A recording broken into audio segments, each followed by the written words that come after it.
Hey everyone out there, it's everybody's favorite time of the year, the new year, time for resolutions and goals. Wow, that's a good intro, really.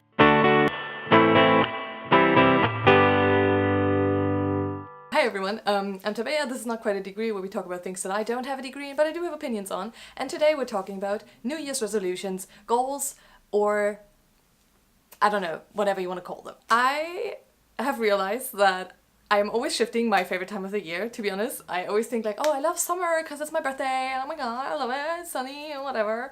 And I'm like, I love fall because like pumpkin spice latte and whatnot. But lately I've just kind of been like, I think I actually really don't have a favorite time of the year, but among my favorite times of the year is definitely the part of the year that's kind of revolving around Christmas and New Year's, because A, I love Christmas, and B, I really, really love the start of a new year. I actually make New Year's resolutions. I know there's a lot of people who are like, oh, I don't want to do that, I hate it, I think it's like pointless, whatever.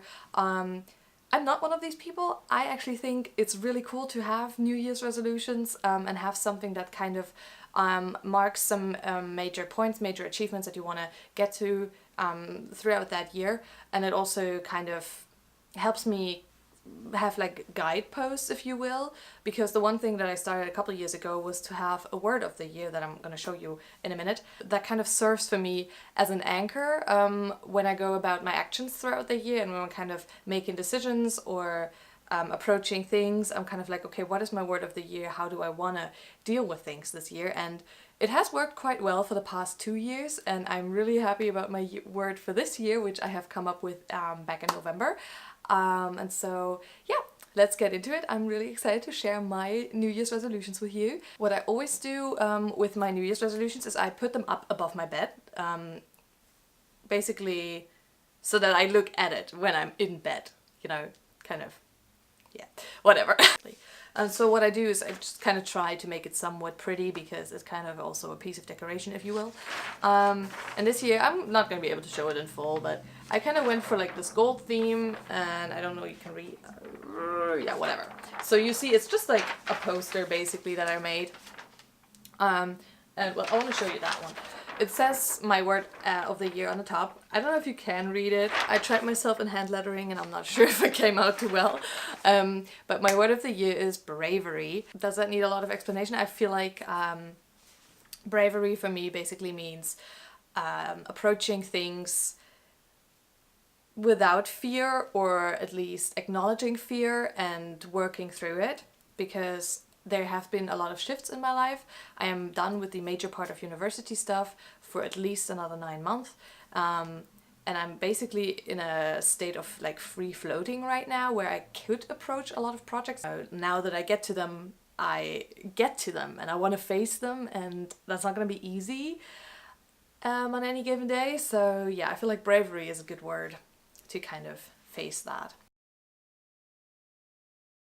The first thing is identifying scary things and then doing them. I'm not a very scared person. I'm not someone who considers themselves anxious, that I do have fears internalized, and sometimes I'm not even realizing they are fears, because I've just kind of been so accustomed to either working around them, ignoring them, or kind of just, you know, not putting myself in situations where I would need to face that fear. And so I want to spend the year identifying things that are scaring me, that are situations that I would be vulnerable in, but I'm never putting myself in, and kind of getting to a point where I'm acknowledging them, and then possibly work through them in a way as either acknowledging them and being like, okay, you don't need to put yourself in that situation because that is a fear that makes sense, or being like, maybe you need to put yourself more out there. What I think is quite hilarious about this is I'm putting this poster up on my wall, and so I have roommates and I have friends over who see the things I put up on my walls in my room, and sometimes it's kind of like the weirdest contradiction, basically, that I'm putting up do scary things, but at the same time I'm not writing down the scary things on the poster. I'm gonna write them down in a separate place, which is kind of like just another reminder for me that I need to be more vulnerable with things that are important to me and that are scaring me, and that I need to do emotional work on. Next up is loving your body, working out, and no dieting. I don't think this needs a lot of explanation. This is just really like a classical a lot of people have that, and I feel like I'm not in a bad place with my body or with myself, but I just feel like every year or so I get into like that stint of I need to diet and work out more and just kind of overdoing it and then spiraling and obviously gaining weight afterwards. And I'm just like, it just costs me so much energy, and I'm so mad that, you know, you only have so much capacity in your brain that I don't want to put that into food, into eating. Like I don't want to think about food. And I've done that sadly for a couple of weeks this year, and I feel like it's just wasted time really. Like just I can work out, I have a healthy body that lets me work out, I know what my body can take, and so yeah. It's nothing really too deep about this goal, it's more like a reminder that I don't spiral back into those like depths of Instagram where people tell you should drink detox tea. Next two things are actually kind of going together. One is writing a business plan, and B is taking the first steps in kind of building an NGO, if you will. Those are kind of hard to explain really because they're like non-existent yet. For the business plan right now, the thing that I want to do this year is basically write a bachelor thesis.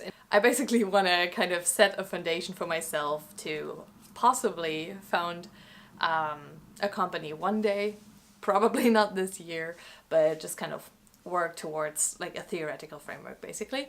And then the other thing, founding an NGO, whatever, is a thing that's kind of dear to my heart, and I've realized as I did my internship where we worked a lot with people that needed coaching in their career, it's something that's kind of dear to my heart, and I'm not going to go into very much detail here either, but it's related to kind of working with teenagers and working with younger girls, giving them direction in life, giving them coaching, that kind of thing.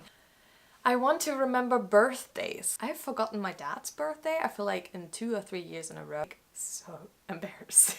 So this year I've actually made a point of even making spreadsheets where I put people's birthdays, and I'm really hoping that I'm like gonna be able to print those off and maybe add those people as I go along throughout the year, and then actually remember their birthday and send them messages. When I kind of worked on my goals, I even went as far as to say I'm gonna write a card to everyone that's on my list. If cards aren't expensive, they still cost money, so we'll see how that goes. Then I want to do my master's applications because my bachelor's going to be over this year. Both of them are. It's time to do a master. I've gone back and forth between so many programs already, and I feel like now I'm kind of at a point where I've kind of figured something out, but we'll see how it goes. Like I figured out a combination of universities that I'm going to apply to. But we'll see how many times that's going to change by the time I'm actually going to go and apply. And then 2 more things on my list are A, do a photo shoot, and B, learn to dance. I want to do a photo shoot this year at some point because I have never really done one, and I kind of think it would be a fun thing. It would be probably more just for me, like a gift to myself to kind of feel good about myself and do it. I don't know, it's just something I want to do. And learn to dance is something that I've wanted to do for years and years and years. And actually the university that I go to, that I attend, offers courses pretty cheaply and not too far away from me, but I've never had somebody to go with. And I don't know what it is about dancing, but I feel like it's like such a, because I want to do like couple dancing, like standard and Latin or whatever it is. It's like such a thing, you're just so close when you do it to someone that I feel like I need to do it with somebody that I'm comfortable with, and I've never had a guy that I would A, have wanted to be that close with, and B, felt that he would be accountable enough to go with me for like an entire semester or however long the period would be. But I have talked to one of my girlfriends recently who's like, I want to learn how to dance too, and my boyfriend doesn't want to come with me either, and so we kind of realized, well, maybe we can do it together. And then just kind of whoever's leading in the dance, we kind of would switch that around and basically would both learn to lead and follow, or whatever you want to call it. And I'm like, hey, maybe we can do that because that'd be fun. And if not, then I'll figure out a different way to do it. But it's really on my list this year that I do want to at least learn the basics of dancing. So those are my goals for this year. I'm excited to see what's gonna come of them, really. I'm scared because last year my goals were more practical or more something that's kind of not necessarily easily attained, but kind of not so easily measured. I set my intention in the beginning of the year to kind of really make room for myself and not push myself too hard. And this year it's like the opposite, where I'm like, I have a lot of time and I want to push myself in that time.